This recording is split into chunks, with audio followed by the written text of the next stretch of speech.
તો આજે અમે ગયા પીપળા ગામ ચુરલી થી મામેરું લઈને મામેરું ભરીને પછી આવી ગયા વાવવાળા માતૃમાના દર્શન કરવા. તો તમે પણ કરી લો દર્શન. તો બધા મિત્રોને જય માતાજી ને જય શ્રી રામ. ને અમે આખા અમારા ઘોડકિયા પરિવાર સાથે પહોંચી ગયા અમારા ચુલી ગામ થી પીપળા ગામ મામેરું લઈને. આ છે અમારા બેનબા ને અમારા જીજાજી ને આ છે અમારા ઘરના, આ છે અમારા ગેલભાઈ. તો અમે બધા પછી પહોંચી ગયા અમારા ભાઈબાના ઘરે મામેરું ભરવા. અને એટલી જ વારમાં અમારા ભાઈબા આવી ગયા મામેરું વધાવવા. ને ભાઈબાએ મામેરું વધાવી લીધું ને પછી બહાર આવ્યા ને બહાર તો ઢોલ વગાડવાનો કરી દીધો ચાલુ ને આના વગર તો ના હાલે આપણે. પછી ભાણુભા રહેતા નતા તો મારે આવવું પડ્યું ભાણુભા લઈને બારે.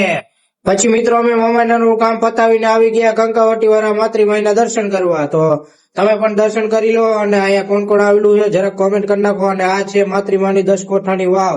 અને આ બાજુ બેઠા છે ગણપતિ બાપા. અને આ છે માતૃમાની વાયુમાં ભરેલું પાણી. તો કોણ કોણ અહીંયા આવેલું છે જરાક કોમેન્ટ કરી નાખો મિત્રો. પછી પહોંચી ગયા રાત્રે પ્રોગ્રામમાં. સચિનભાઈ કે હરવણિયા જેવું જગાયું એમાંથી થયા વીજળીના કડાકા ભડાકા.